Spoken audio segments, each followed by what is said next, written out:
This morning, I'm going to speak to you about our annual community focus, and I'm a bit nervous. Last year, as you know, we focused on refugeeism, and it is not an understatement to say what we did, what you did, was life-changing.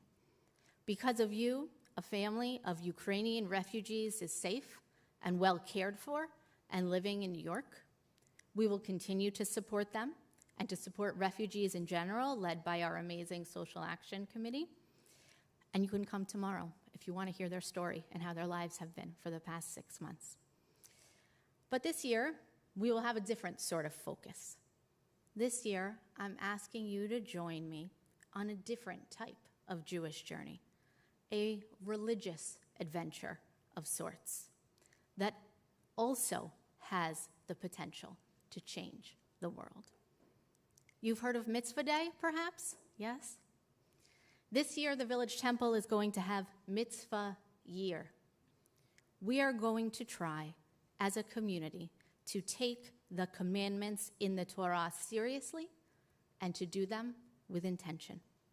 We are going to try and complete as many of the 613 commandments written in Torah as possible. The reason I'm nervous to share it is because I'm not asking you to fulfill the mitzvot because they will make the world better, although they will. And I'm not asking you to fulfill the mitzvot because they will bring you personal meaning and satisfaction, although they might. I'm asking you to fulfill them because God commanded us to do so. And that's a different thing. But before you judge this request, I want to tell you a story. I asked a friend of mine where she was going to services for the high holidays, and she said, "Oh, I'm not going to synagogue. I'm going to spinagogue." Spinagogue? What now? You know what this is? She means that instead of coming here, like we did, she's going to take a spin class, where she'll sit on a stationary bike, work up a tremendous sweat alongside dozens of her peers while belting out Taylor Swift lyrics or something like that. It's communal. It nourishes her body and her soul, and let's just face it, it might even be more fun than coming to synagogue. I love my friend. She is amazing. But spinagogue, specifically on the 10 days a year when liberal Jews en masse are still attending synagogue, she won't be here. And I feel a little sad for her, but I feel a lot sad for us. This story is not about a specific person or a specific exercise. Rather, it exemplifies what is happening to us as a people. The story is about the shocking shrinking of Jewish people doing Jewish things. It's about the quick contraction of Jewish action. It's about saying the truth that Jewish people have in large degree stopped participating in Jewish life in recognizably Jewish ways. More and more of us don't know how to make challah. I myself tried it for the first time this year.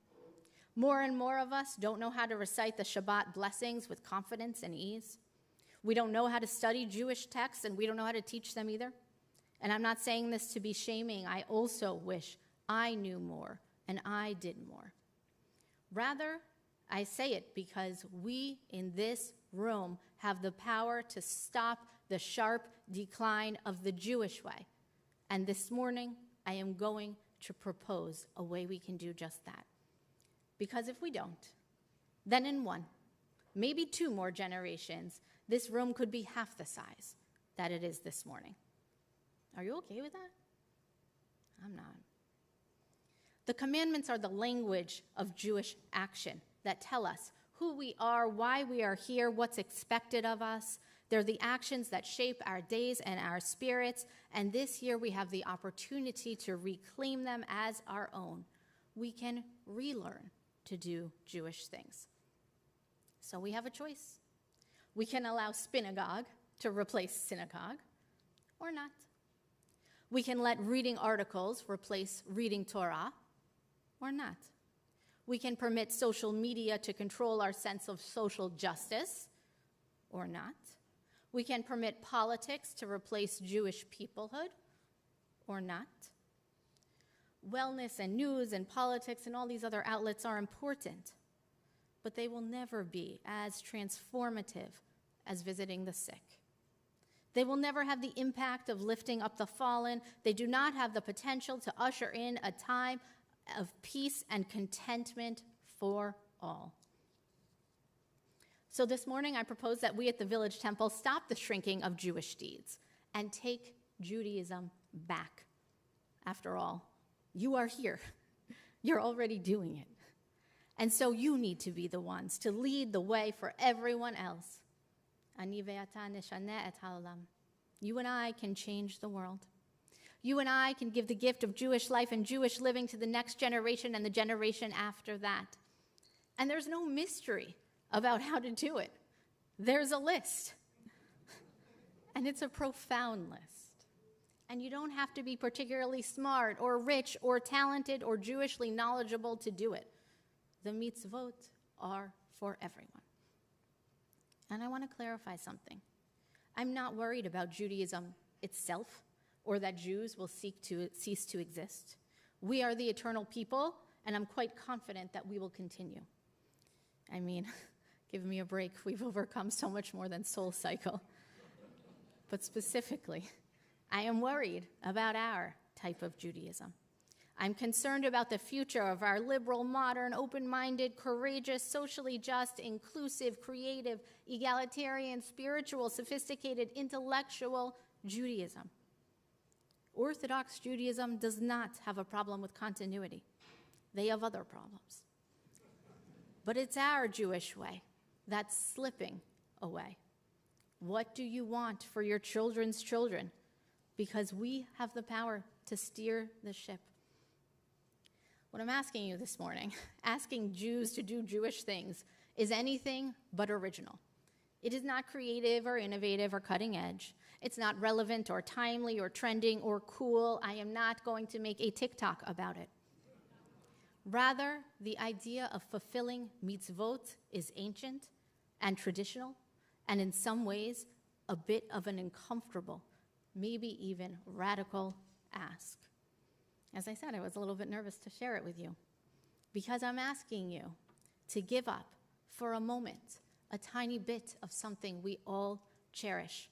I'm asking you to surrender just a morsel of your personal autonomy. And that's the opposite of how we function. We believe in self-determination and the ability to make our own choices. We are free intellectual beings who can reason, and we believe in that. We do what we want to do when we want to do it. That's how we live. That's how we will continue to live. And we do things because they're personally meaningful for us.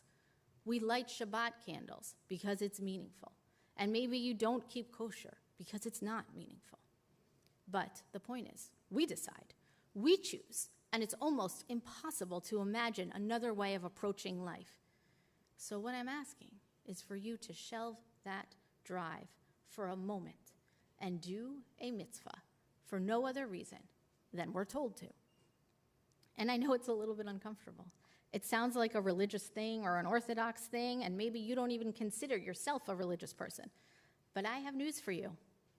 You're sitting here with us on Rosh HaShanah, and you are not spinning. So you are a religious person.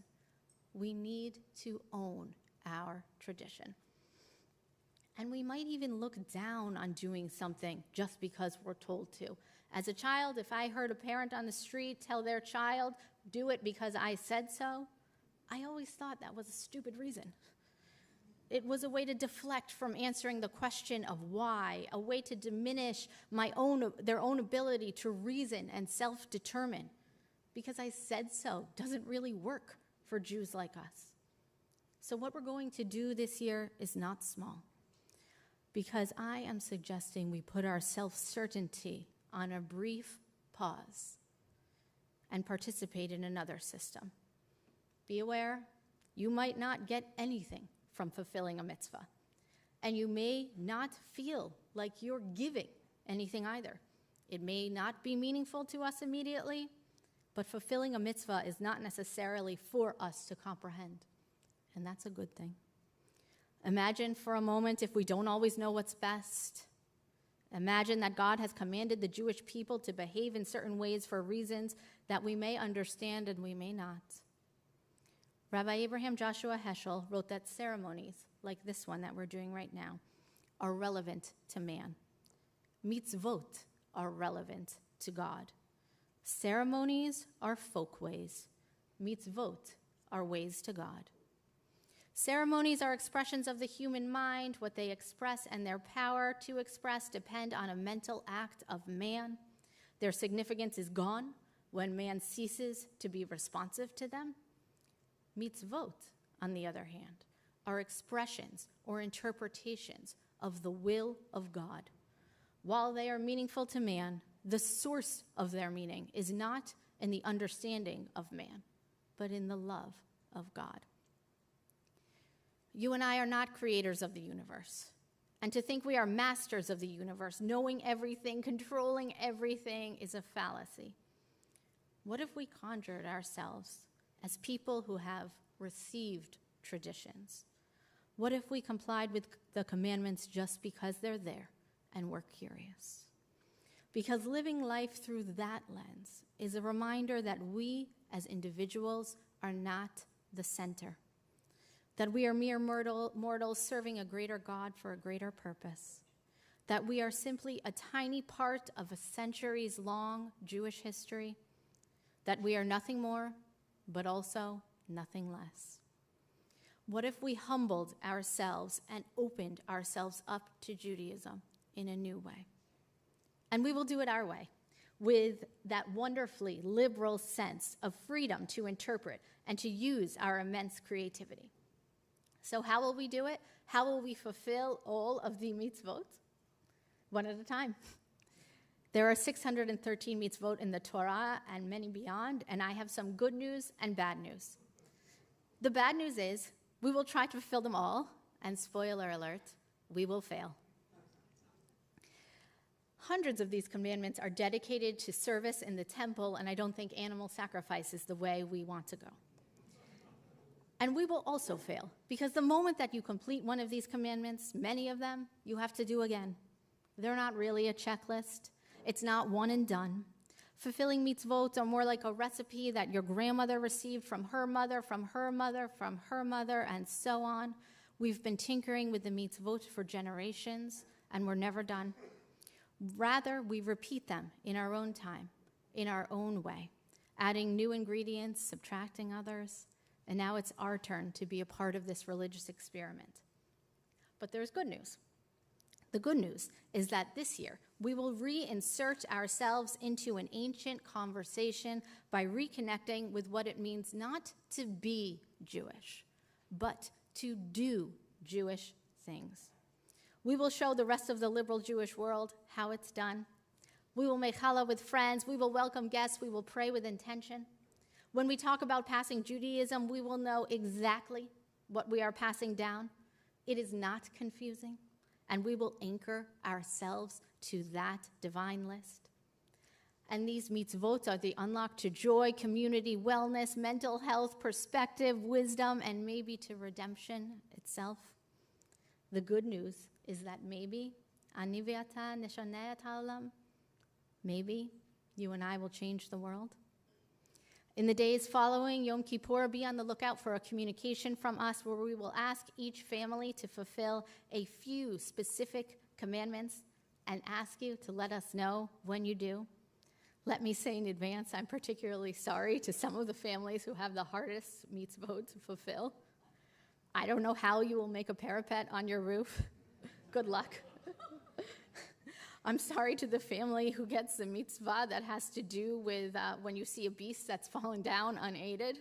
Interpret it as you will. Some of these will be challenging, but we urge you to be loose. Interpret these obligations in the spirit of our type of Judaism freely and broadly and making these traditions your own. And use us, your synagogue professionals. Ask us questions, make us send you reading recommendations, and tell us about it. If you're a writer, write about what it is like trying to live in this new way. If you're an artist, make art about it. If you're a teacher, teach others about it. In the spring, we'll come together for a communal Havdalah where we will celebrate this project and reflect on how and if it has impacted us and the world. These Jewish actions, mitzvot, are what distinguishes us as a people. Without them, Judaism will become salad dressing on the side, an accessory we throw on or not. Judaism will become a hobby, a nostalgia, a quaint way that once was. But Judaism is so much more than sprinkles on top. We need to take it seriously. It's our birthright, our wisdom tradition, our moral imperative, and our spiritual sustenance, our way of life and our salvation.